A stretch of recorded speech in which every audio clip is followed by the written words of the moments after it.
But the thing is that I started to realize that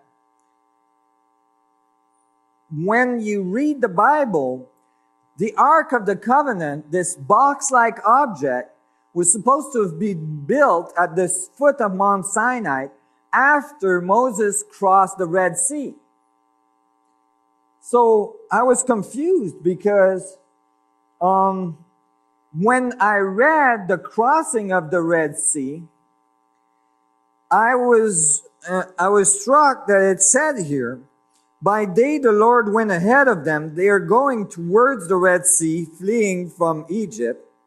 It says, by day the Lord went ahead of them in a pillar of cloud to guide them on their way, and by night in a pillar of fire to give them light, so that they could travel by day or night.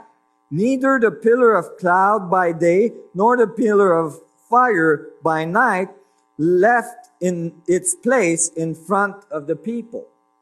So it's describing Moses following this vortex of cloud, and at night it would light up, this vortex of fire through the desert going towards the Red Sea. But the description of the same vorticular action and the same description of this cloud thing, the cloud pillar, is given when it's describing the Ark of the Covenant. So I realized, wait a minute, maybe the Word of God, the information of God that was not allowed to be discussed, was the part about the source of the energy of the ark, not the box. The box was built afterwards to put that energy source in it so they could travel through 40 years in the desert. I started to think maybe these are two different objects. And Moses is following something, a power source, something that's creating a vortex in space, and it's coming out of Egypt. And then I realized, wait a minute, Moses was son of Pharaoh for 40 years, initiated in the highest level of initiation of the Egyptian, before he realized that he was Hebrew and left with the tribes of Israel. So if there was a power source, if the pyramids of Egypt were not just built to bury pharaohs, which I believe weren't built to do that at all, and were actually shielding device or resonating cavities, resonating space-time in a very specific geometric structure, but that they were missing their power source at the center. So I took the dimensioning of the Ark of the Covenant as given in the Bible. It's quite precise.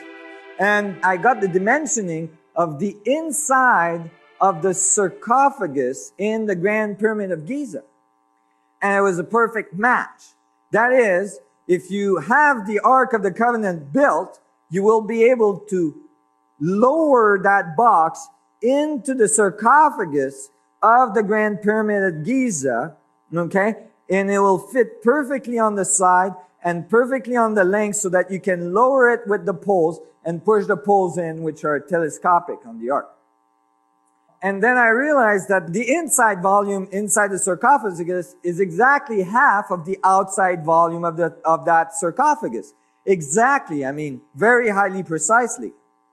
And if you take the dimensions of the ark, then you get exactly half the volume of the inside of the sarcophagus. And then if you take the dimension of the inside of the ark, you get exactly half of the outside dimensions of the ark. So you get perfect octaves of cavity, of resonance cavity inside the sarcophagus. So I started to think, maybe this object is not an Hebrew object. Maybe this object actually got taken out of Egypt by Moses when he left with the Israelites. And that might be a reason why after the king of Egypt, the Pharaoh of Egypt, allowed Moses to leave, all of a sudden realized that he was taking off with the power source and changed his mind and went after him. All right, that's very interesting. I'm starting to have a better picture of what's going on. I'm extrapolating, and I got some supporting evidence later. We'll see it, but I started to study ancient Egyptian texts to see if there was any evidence of that, and I found plenty. But one thing that struck me is that there's a story about a king of Egypt, a pharaoh, that's on a lake with his wife, and she loses a very precious, beautiful bracelet in the lake. And the pharaoh and the wife is quite distraught, and the pharaoh really wants to do something about it. And so the story goes to say that they call the high priest of Egypt, and they come and they open the waters of the lake to find the bracelet and give it back to the queen. And I thought, sounds like these guys, hundreds of years before Moses, were doing things similar to open the Red Sea. Now, imagine that you had the power of gravitation under your control. You could do things like stopping the course of water, okay, and opening channels. You could push things around. So I started to think about it, but when I read Exodus and the crossing of the Red Sea, I saw no evidence. It just says that Moses went to the front of the sea, raised his staff, opened his arm, and the thing opened, right? So I'm like, wow, that's some serious staff you got going. And then I came across something that was much more descriptive.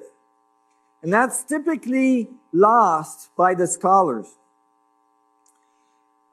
In this chapter, it's called Joshua.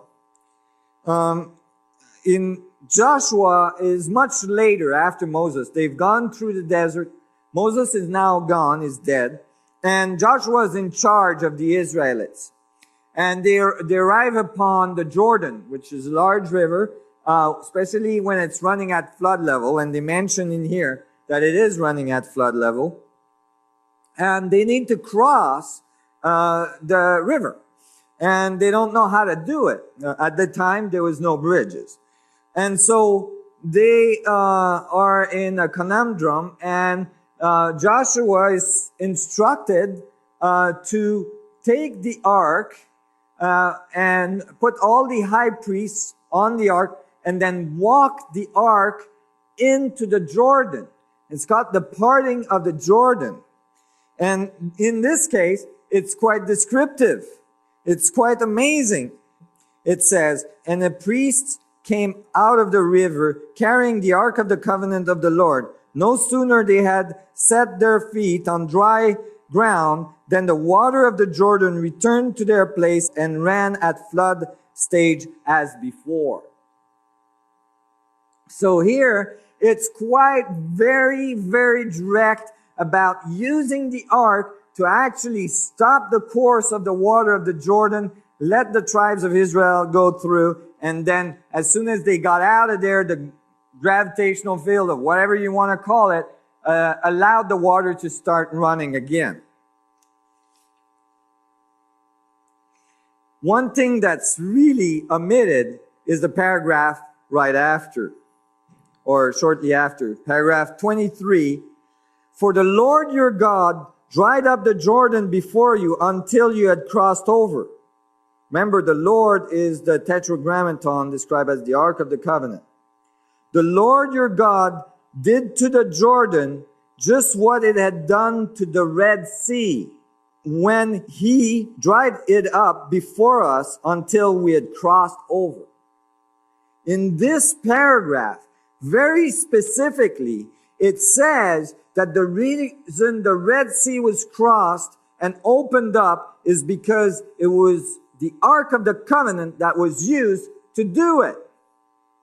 The reason why this is typically omitted is because all scholars believe that the Ark box was built after the crossing of the Red Sea at the foot of Mount Sinai.